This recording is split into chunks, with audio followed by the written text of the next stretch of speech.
What's up, y'all? It's your girl Rowdy. We are back with another episode of Lip Service. I am here with my producer Sharonda, aka Gunshy. We've got another fun, interesting, controversial episode for you guys. We're going to be talking about the divine feminine and the divine masculine today. So let's just get into it.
We are back, and today we're going to be talking about the divine feminine. We're inside our pyramid, my pyramid. We are, if you're watching us, you can see that we're inside my pyramid, and you can see that I have a tank top with my shoulders out and my clavicle is popping. So I love a good clavicle.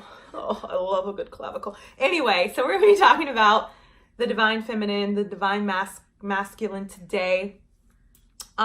This topic is a very interesting topic, a very controversial topic, especially between Gunshy and I, because, you know, we tend to have different views on life and the divine feminine and the divine masculine and how it fits in today's society is one of the points of contention for us, I think. We have different viewpoints, and how I view it on a grander scale, and how I see that she views it very sort of confined to the earth realm, if you will. That's my perception of it. But anyway, we don't agree on a lot of stuff about it and our take on it and how it relates to today's society. Let's just say that.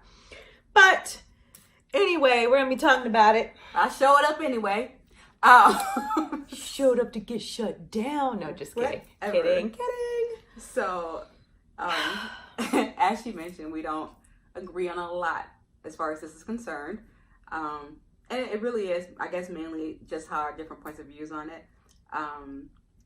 I tend to think of it more gender specific, as far as like male versus female. And so that is one of the things I want to talk about. When you talk about divine feminine and divine masculine, what are you referring to? Because clearly we disagree of how I saw it. Well, it's not clear yet, but it will be. If you guys keep listening. No.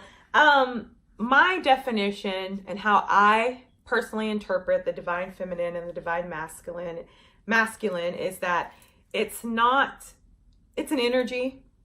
It's not physical as one would think of male, female. I believe that there's a divine feminine and a divine masculine within each sentient being, within each human being, right? So a man inhabits both the divine feminine and the divine masculine. Same with women, female. We inhabit both the divine masculine and the divine feminine. The difference is which do we lead with as people. So when I think about the divine feminine, I think of a constant flow of energy that's always moving and flowing, unrestricted.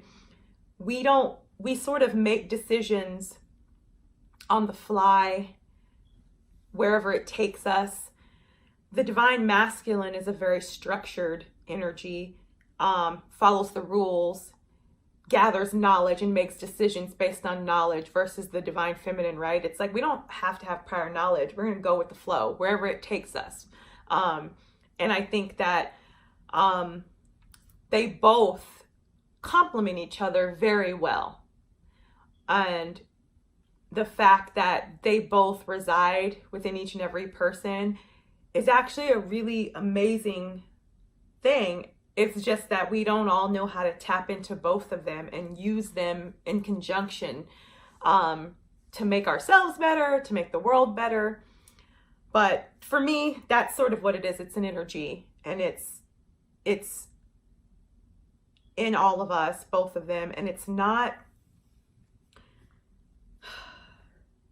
such an, I don't want to say earthly, in the earthly realm. I don't look at it as tangible. Like man, woman, physical, we're tangible. Man is this, woman is that in the world we live in, where the divine masculine and feminine is an energy, and it flows, and it's within us, and it's not tangible. It's just, it is what it is. That's what I. So it's not. That's how I decide. No, it's not gender specific at all, in my opinion, because we have both that resides in each of us. Okay, so which one do you think I lead with? I don't know. I probably would say you lead with a more divine masculine energy because you like structure. And I would say you're not really a flowy person as far as going with the flow of things and letting the flow take you and lead you towards your decisions. You have to make a decision. You have to know. So I would definitely say you lead with the divine masculine, I would say. Because let me say this, because people don't get it twisted. Just because we're saying the word feminine, I know in this earthly realm, we think, oh, feminine is soft and sweet and sugary and innocent. And no, on a spiritual level, that's not what that means. And masculine is hard and, tough. And that is not how I look at it. So when I'm saying she leads with the masculine, it's not about being manly as we think of it on the earthly plane or being hard and aggressive. No, it's about how she flows through life and how she has to be structured as I interpret the divine masculine, being structured and having to have all the knowledge and the information and all of that stuff. That's what I'm talking about. By no means, y'all, if y'all see gun-shy, think she's a man or manly. It's not what I mean. I'm very sweet and innocent, by the way. So there's that. Ha! I am. But okay, so it's interesting because at the top of the hour, as she mentioned, we bump heads because she kind of thinks I'm a male basher. So it's funny to hear her say that I lead with the divine masculine. She's such a male basher. So it's so complicated because I'm a male basher apparently, but I also lead with the divine masculine, but it's not gender specific. Right, because I don't correlate the two on the earth plane, because when I talk about you being a male basher, it has nothing to do with the divine masculine or the divine feminine. That's just how I perceive you in the earth plane based on your actions and the things that you say. It has nothing to do with the divine masculine, in my opinion at all. That's your earth body, your earth, everything about your spirit inhabiting this shell in earth is reacting to what's going on the earth, right? It's not, I find that a lot of people who bash or hurt other people or say negative things, that's not spiritual. Like, that's the condition of the body of being here in the earth realm. And so we all look at things a lot of times from an earthly perspective, if you will. And so to reconcile the two is difficult. Yeah. For a lot of people. And I haven't figured it all out. What's my saying? I just have all the questions. Yeah. I just want to make you think. So, a lot of people, when they hear feminine, masculine, they might think of feminism, which I'm all for feminism. I don't equate divine feminine, though, with feminism. Because my definition of what the divine feminine is, it's an energy, it's a flow, it's not structured. And the divine feminine is within men and within women. So I don't equate earthly feminism with the divine feminine. But not inherently. But what I'll say is, if I wanted to relate divine feminine and masculine to today's society and what's going on with it, for one, we have to push that spiritual aspect of divine feminine and masculine to the forefront and take the earthly sort of way that we move and think out of it and come from a wholly spiritual and conscious perspective and have the two work together. Because the divine feminine and the divine masculine, from everything I've read and studied, my personal conclusion is that they must work together to work well. You need both equally. Right. Okay. Equally. Clearly, Rowdy here leads with the divine feminine, right? Because only someone who leads with the divine feminine will be able to say, we can just do that. All we need to do is this, because they just go with the flow. It's so easy. This is all we need to do. I didn't say it was easy. No, I didn't say it was easy. I'm saying that it's my belief that if we're all going to come together on the earth plane, we've got to learn to treat each other equally. Everybody, men treating women equally, women treating men equally. Understand that men are not better than women and women are not better than men, but we're all equals, which in this day and age is the hardest thing. It's not easy. It's one of the hardest things we'll ever have to do. It was a lot easier back in the day because they understood on a divine level, on a conscious level, on a spiritual level, the importance of the divine feminine and the divine masculine. Think about ancient Egypt. We said back in the day. I'm talking way back in the day. Okay. I'm talking first civilizations back in ancient Egypt is a big example for me because when you think about, there were co-regents back in ancient Egypt back in the day, where they had Pharaoh and his wife, co-regents. One ruled Upper Egypt, one ruled Lower Egypt. They understood that they were equals, and that was amazing. And then think about ancient Egyptian culture, attire, the aesthetic of the men, of Pharaoh, of even the women. They were men, but they understood the importance of the feminine aspect, and not in a way that is derogatory or someone might say that they're trying to be women. That's not it. It was almost like, I looked at it almost like an ode or homage to the divine feminine. They understood the importance of that, with the way they dress and the eyeliner, the headdress, all of that. And then there was ancient Egyptian, there were like goddesses were very important back in the day, and they're very prevalent. The feminine energy was important. The masculine energy was important. They understood that they worked together. And then the Europeans came along, what we call Europeans today, but they came along from faraway lands and busted that whole shit up and put their patriarchal bullshit, inserted it into ancient Egyptian culture and to the world. I mean, listen, I am well aware of the society that we live in. We live in a patriarchal society, and that is not good. Nope. But also, if I say, oh, I want a society run by women, and then it becomes a matriarchal society, is that good? I don't agree that that's good either. I don't either, actually. I think we need both. We need a healthy balance, and we lack that in today's society. But what bothers me is when folks hear that and then they start bashing one gender. I do not like the bashing. That is not progressive. It's not going to get us anywhere. Working together is what's going to get us where we need to be. You know what's interesting? You talk about like the people like bashing like the other gender. One of the things that she got her Starbucks, y'all. If you're watching, you'll see me. Man, Starbucks. I don't even invest in Starbucks, and I should. Yeah.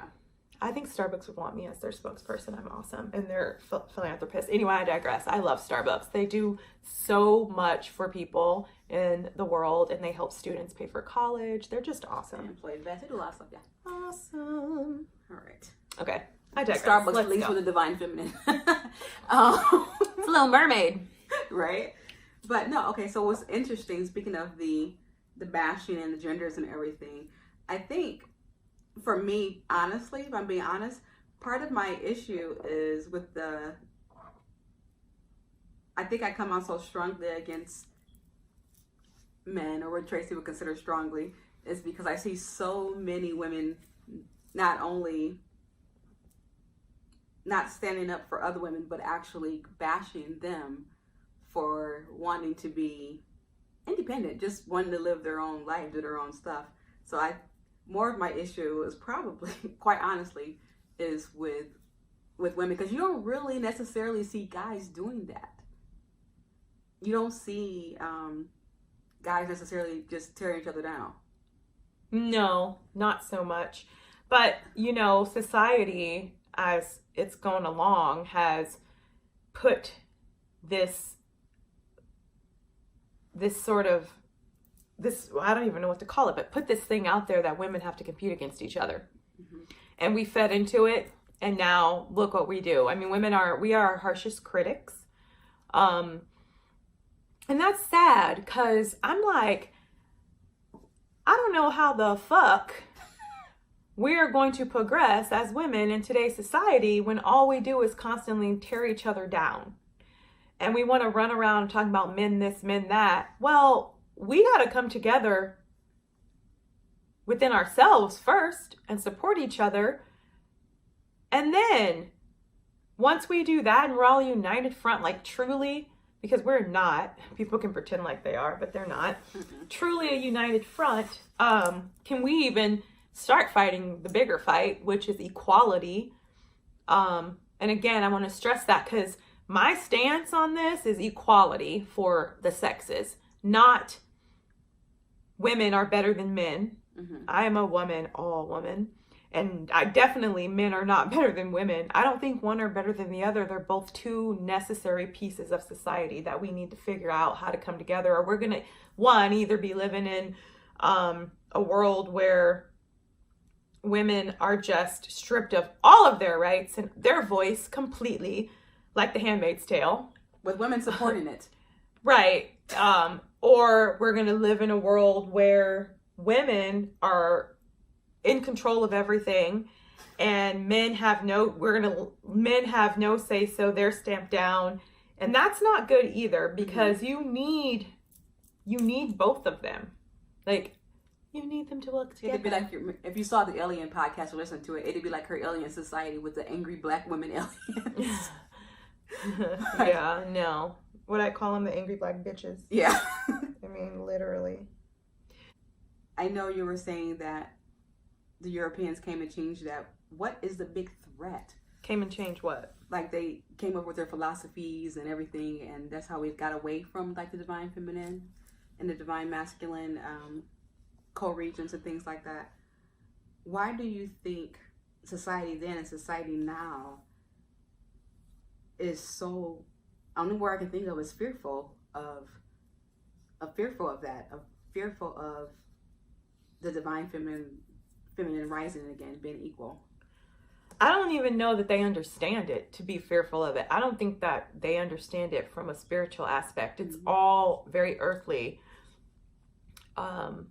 And honestly, I don't know that they're fearful of it. I think it's more of a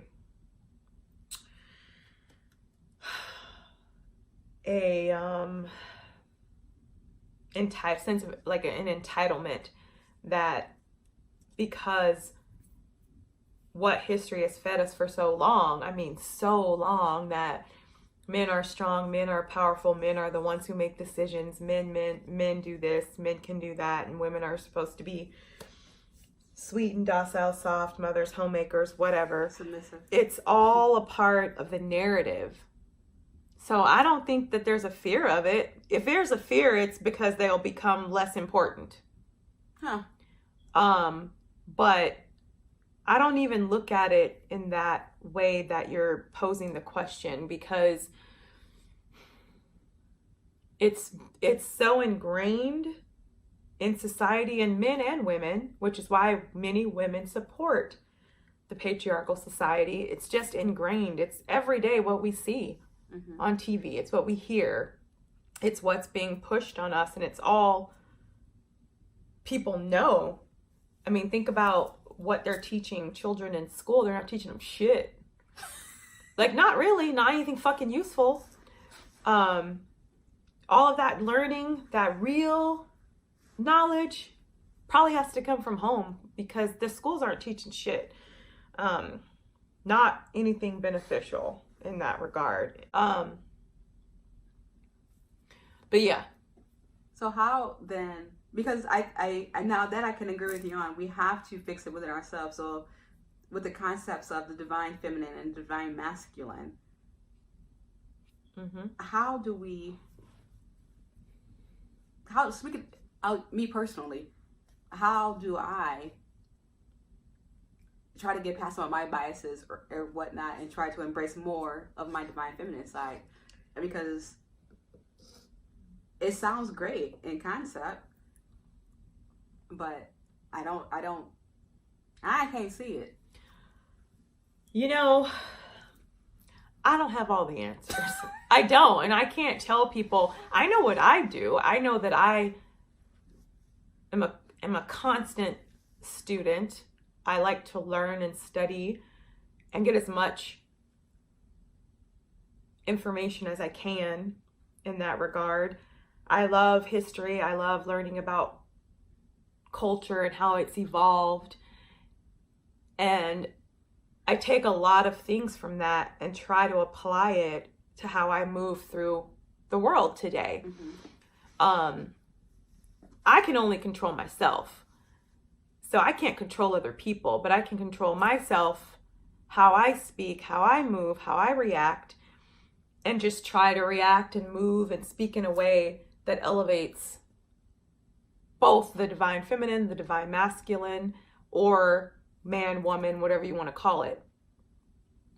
That's what I like to do. And I suggest that people go out and do their own research, get their own understanding of the divine feminine, the divine masculine, how it fits into their life, how they understand it, and then look into the world and actually see it, and how in today's society, we all know that the masculine is propped up here and the feminine is just nowhere to be found. It's like really hard to find.